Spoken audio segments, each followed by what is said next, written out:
Hi అండి అందరికీ.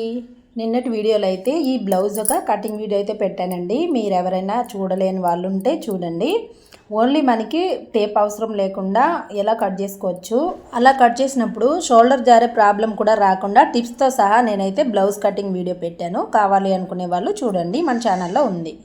So ఇదైతే స్టిచ్చింగ్ వీడియో అనమాట. ఫస్ట్ మనము బ్యాక్ పార్ట్ని రెడీ చేసుకోవాలండి. దానికోసము నడుము పట్టి వేయడం కోసము ఇలాగా ఒక 1.5 ఇంచు క్లాత్ అయితే వెడల్పుతో ఉండే క్లాత్ తీసేసుకొని ఒక సైడ్ ఇలాగా కుట్టేసుకోవాలి. తర్వాత మెయిన్ క్లాత్ తీసేసుకొని మనకి రైట్ సైడ్ వైపున ఈ క్లాత్ని పెట్టి కుట్టుకోవాలి. ఇప్పుడు మనము ఈ రెడీ చేసుకున్నాం కదా, ఈ క్లాత్ వచ్చేసి రాంగ్ సైడ్ పైకి పెట్టాలన్నమాట. అంటే మనం ఏదైతే ఫోల్డింగ్ చేసి కుట్టామో ఆ ఫోల్డింగ్ పైకి కనిపిస్తూ ఉండాలి. ఓకేనా? సో కొత్త వారికి అయితే కొంచెం అర్థం కాదు కాబట్టి వివరంగా చెప్తున్నాను. సో తర్వాత చూడండి, మనము జాయింట్ చేసాం కదా, జాయింట్ చేశాక ఇలా రబ్ చేసుకోవాలన్నమాట. మనం గోర్లతో రబ్ చేసుకుంటే ఫినిషింగ్ అనేది బాగా వస్తుంది. సో తర్వాత వచ్చేసి ఈ లైనింగ్ పైనే చివర కుట్టు వేసుకోవాలి. అంటే మనం నడుము పట్టి అతికిచ్చాం కదా, ఆ లైనింగ్ పైనే కుట్టు వేసుకోవాలి. తర్వాత లోపల వైపుకి ఇలా తిప్పేసుకొని ఇక్కడ లూజ్ కుట్టు అనేది వేసుకోవాలండి. లూజ్ కుట్టు అంటే మనకి పెద్ద కుట్టు చిన్న కుట్టు అడ్జస్ట్ చేసుకోవడానికి ఉంటుంది కదా, సో అది మనం పెద్ద కుట్టు పెట్టేసుకోవాలి. ఎందుకంటే మనము మళ్ళీ హెమ్మింగ్ చేశాక కుట్లు అనేవి విప్పాల్సి వస్తుందన్నమాట. ఇప్పుడు ఏంటంటే మనకి ఈ వెనకాల డాట్స్ అనేవి వేసుకోవాలి.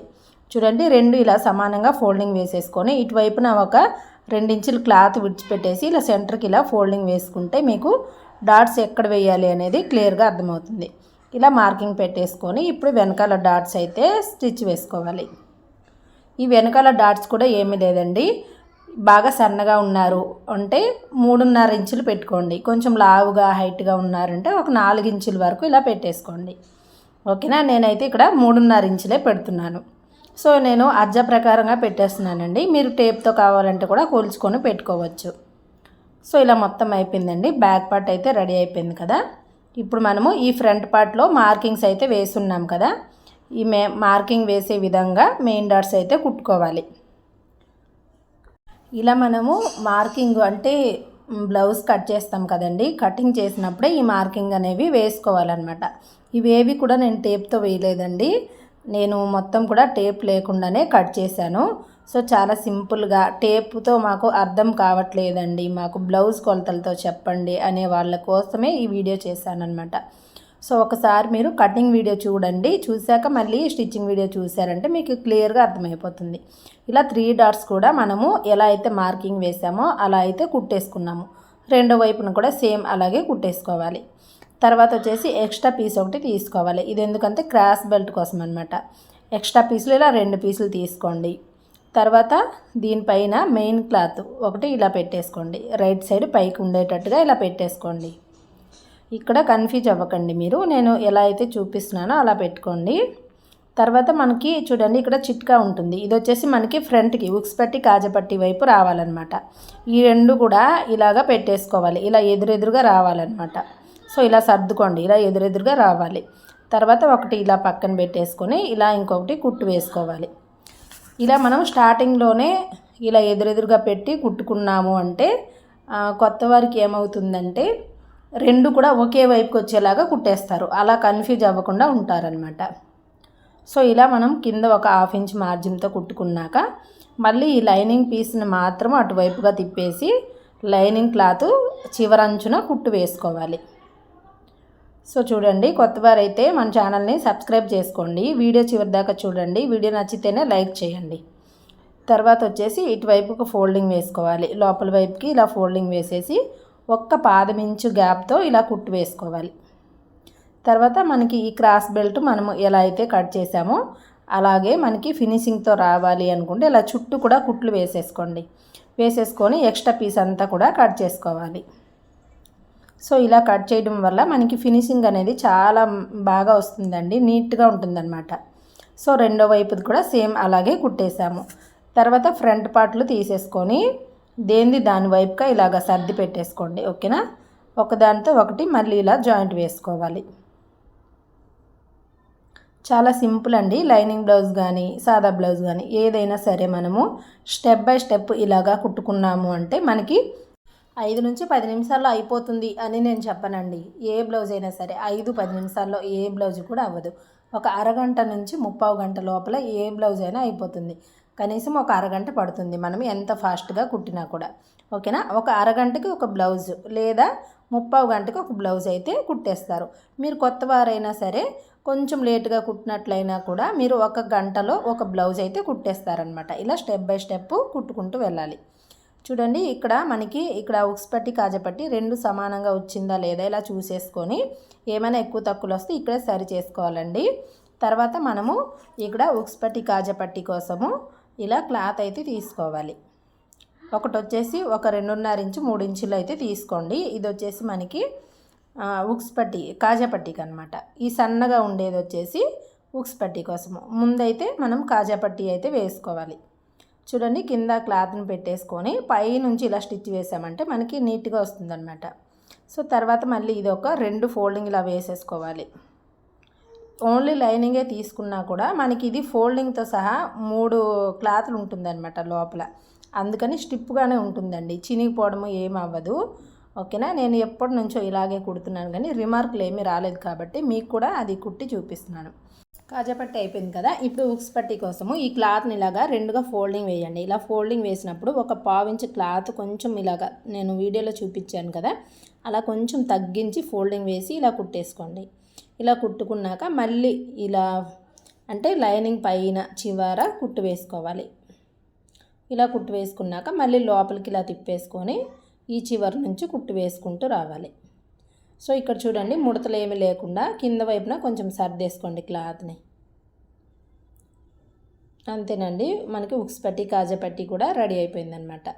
సో 2 కూడా మనకి కరెక్ట్గా వచ్చేస్తాయి. ముందే మనం చెక్ చేసుకున్నాం కదా, ఉక్స్ పట్టి కాజాపట్టి జాయింట్ వేయకముందు ఇలా చెక్ చేసుకుంటే మనకి నీట్గా వస్తుందన్నమాట. తర్వాత ఫ్రంట్ బ్యాక్ 2 తీసేసుకొని ఇలా షోల్డర్కి జాయింట్ వేసుకోవాలి.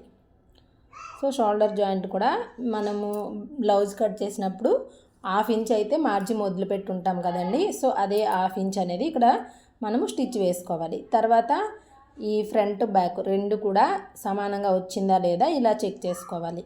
సో మీరు సైడ్ జాయింట్ చేసినప్పుడు ప్లస్ మార్క్ రావాలి అనుకుంటే ఇలా చెక్ చేసుకోండి. ఏమైనా హెచ్చు తక్కువలు ఉంటే సైజుగా కట్ చేసేసుకోవాలి. తర్వాత హ్యాండ్ అయితే మనకి తీసుకొని ఇలా జాయింట్ వస్తుందండి. ఒక హ్యాండ్కి ఒక వైపున జాయింట్ అయితే వస్తుంది, జాయింట్ వేసుకోవాలి. దానికోసం ఇలాగ క్లాత్ తీసేసుకొని ఫస్ట్ ఇలా పైన ఒక క్లాత్ పెట్టి ఇలా జాయింట్ చేసాం కదా, రెండోది కూడా మనము సేమ్ చూడండి ఇలా ఎదురుగా పెట్టేసుకొని మళ్ళీ దీనిపైన వేసి ఇలా జాయింట్ వేసుకోవాలి. ఇక్కడ కూడా అంతేనండి, ఇలా ఎదురుగా పెట్టి జాయింట్ వేసుకోవడం వల్ల మీకు రివర్స్ అవ్వదన్నమాట. అంటే 2 ఒకే వైపుకి కుట్టేస్తూ ఉంటారు. సో అలా కుట్టకుండా మనకి కరెక్ట్గా వస్తుందన్నమాట. సో ఇలా కుట్టేశాక మొత్తం కూడా హ్యాండ్ మొత్తం ఇలా ఫోల్డింగ్ వేసుకోండి. ఇలా ఫోల్డింగ్ వేసేసి మనకి ఎంత క్లాత్ అయితే కావాలో అంత క్లాత్ విడిచిపెట్టేసి హ్యాండ్ షేప్ వచ్చినట్టుగా ఇలా కట్ చేసుకోవాలి. ఓకేనా, ఇలా కట్ చేసుకున్నాము. తర్వాత మెయిన్ క్లాత్ రైట్ సైడ్ పైకి పెట్టేసుకొని ఇది అంటే లైనింగ్ క్లాత్ వచ్చేసి రాంగ్ సైడ్ పైకి పెట్టేసుకోవాలి. ఇలా పెట్టేసుకొని మనం ఒక 1/2 ఇంచ్ మార్జిన్ ఇక్కడ కనిపిస్తుంది కదా, సో అదే మార్జిన్తో కుట్టు అయితే వేసుకోవాలి. ఇక్కడ మీకు జాయింట్లు రాలేదనుకోండి హ్యాండ్స్కి, అప్పుడు ఎలా వేసుకోవాలంటే చూడండి, ఇక్కడ వచ్చేసి మెయిన్ క్లాత్ ఇలా పెట్టేసుకోండి. First main cloth lining cloth joint వేసుకున్నాం కదా, రెండో వైపున ఇలా పెట్టినప్పుడు ఇక్కడ ఫ్రంట్కి మార్కింగ్ వేసున్నాం కదా, ఈ 2 ఇలా ఎదురుగా ఉంచి ఇలా జాయింట్ వేసుకోవాలన్నమాట. ఓకేనా, ఈ ఫ్రంట్లు 2 కూడా మనము చిట్కా వేసి ఉంటాం కదా, అందుకే మీకు కనిపించట్లేదని మళ్ళీ మార్కింగ్తో వేశాను. ఇలా 2 కూడా ఎదురుగా పెట్టి జాయింట్ వేసుకున్నాక మళ్ళీ మనం హ్యాండ్ ఒక్కొక్కటిగా కుట్టుకున్నా కూడా రివర్స్ అవ్వకుండా దేని హ్యాండ్ దానికే కరెక్ట్గా సరిపోతుందన్నమాట. సో తర్వాత లోపల నుంచి ఇలాగా కుట్టు వేసేసుకున్నాక పైన మనము స్టిచ్ అయితే వేసుకోవాలి. అంటే లైనింగు మెయిన్ క్లాత్ 2 కలిపి ఇలా స్టిచ్ వేసుకోవాలి. సో వీడియో నచ్చితే మాత్రం తప్పకుండా లైక్ చేయండి ఫ్రెండ్స్. కొత్తవారు అయితే మన ఛానల్ని సబ్స్క్రైబ్ కూడా చేసుకోండి.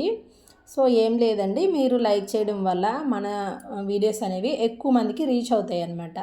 తెలియని వాళ్ళకి కూడా తెలుస్తుంది మన ఛానల్ ఉంది అనుకొని. ఓకేనా, మన ఛానల్లో మొత్తం కూడా స్టిచ్చింగ్ వీడియోస్ టైలరింగ్ సంబంధించినవి ఉంటాయి. సో ఇలా మనం హ్యాండ్స్ రెడీ చేసుకున్నామండి. ఇక్కడ నేను మెడకి పైపింగ్ వేసాను కానీ అది చూపించట్లేదు, ఫస్ట్ వీడియోలో పెట్టాను, కావాలంటే చూడండి. థ్రెడ్ పైపింగ్ కానీ నార్మల్ పైపింగ్ కానీ అన్నీ ఉంటుంది. సో ఇక్కడ చూడండి ఫ్రంట్ వైపుకి ఇలా రావాలన్నమాట. ఇక్కడ చిట్కా వేసాం కదా, ఇది వచ్చేసి మనకి ఫ్రంట్ వైపుకి రావాలి. ఇక్కడ ఈ షోల్డర్ కుట్టు ఉంటుంది కదా, ఈ కుట్టు దగ్గర నుంచి మనం జాయింట్ వేసుకోవాలి హ్యాండ్కి. సో ఇక్కడ నుంచి ఇలా మనం జాయింట్ వేయడం వల్ల ఏంటంటే మనకి షోల్డర్ అనేది మన షోల్డర్ పైననే ఉంటుంది. షోల్డర్ కుట్టు అనేది బ్లౌజ్లో షోల్డర్ కుట్టు ముందుకు జరిగిపోకుండా మన షోల్డర్ పైన స్టిప్గా నిలబడుతుంది. అలా నిలబడినప్పుడే మనకి షోల్డర్ జారే ప్రాబ్లమ్స్ చాలా వరకు తగ్గిపోతాయి అన్నమాట. సో ఓకేనండి, ఈ టిప్ అయితే ఫాలో అవ్వండి. ఎవరైనా మీరు హ్యాండ్ని మధ్యలోంచి జాయింట్ చేయట్లేదు, ఫస్ట్ నుంచి అంటే ముందు నుంచి వెనక నుంచి ఇలా జాయింట్ చేస్తున్నారు అనుకుంటే అలా చేయకండి. ఇలా షోల్డర్ మధ్యలో నుంచి జాయింట్ చేయడం నేర్చుకోండి. సో జాయింట్ చేస్తాము, రెండో వైపును కూడా సేమ్ అలాగే ఇంకొక హ్యాండ్ కూడా జాయింట్ చేస్తాము కదా. ఇప్పుడు ఫ్రంట్ బ్యాక్ రెండు కలిపి ఈ సైడ్ జాయింట్ వేసే ముందు ఇలా ఒక 2 ఇంచుల మార్జిన్తో ఇలా అయితే కుట్టు వేసుకోండి. ఫస్ట్ లాక్ చేసేయండి, ఫ్రంట్ బ్యాక్ రెండు కూడా ఇలా చూసేసుకోండి. రెండు ఇలా కలిపి ఇక్కడ మార్కింగ్ కనిపిస్తుంది మనకి 2 ఇంచులు ఉందన్నమాట. సో అదే 2 ఇంచులను కూడా ఇటు సైడ్ కూడా ఇలా లాక్ వేసేసేయండి. ఇలా వేసాక మీకు ఏంటంటే కొత్తవారు అనుకోండి ఈజీగా ఉంటుంది మీరు సైడ్ జాయింట్ చేసినప్పుడు. తర్వాత హ్యాండ్స్ తీసేసుకొని హ్యాండ్ లూజు చెక్ చేసుకోండి కొలత బ్లౌజ్లోంచి. తర్వాత నేరుగా మనకి మార్కింగ్ కనిపిస్తుంది కదా, ఇలా కుట్టేసినా సరిపోతుంది. లేదు ఒకవేళ ఒక 1/4 ఇంచు అటు ఇటు అవ్వచ్చు అనుకుంటే మీరు కొలత బ్లౌజ్ నుంచి ఇలా చంక లూజ్ని చెక్ చేసుకోవచ్చు. చూడండి నాకైతే కరెక్ట్గా వచ్చింది ఇక్కడికి. సో నేనైతే మార్కింగ్ వేసింది అలాగే మన కొలత బ్లౌజ్లో చూసుకుంది కరెక్ట్గా వచ్చిందనమాట. సో ఇలా మనకి కరెక్ట్గా రావాలి అనుకుంటే మనం కటింగ్ చేసినప్పుడే నీట్గా కట్ చేసుకోవాలన్నమాట. సో చూడండి కింద వైపున కొంతమందికి బ్యాక్ పార్ట్ ఫ్రంట్ పార్ట్ ఒక్కొక్కటి హెచ్చు తక్కువలు వస్తూ ఉంటాయి అన్నమాట. అలా రాకుండా మనం ముందే లాక్ వేసేసాం కాబట్టి కుట్టు వేసేసాం కాబట్టి మీరు ఇంకేం ఇబ్బంది లేకుండా నేరుగా ఇలా కుట్లు అనేవి వేసేసుకోవచ్చు. సో రెండో వైపు కూడా సేమ్ అలాగే కుట్లు వేసుకోవాలి, అప్పుడే మనకి ఫినిషింగ్ చాలా బాగుంటుందండి. వీడియో నచ్చితే మాత్రం తప్పకుండా లైక్ చేయండి.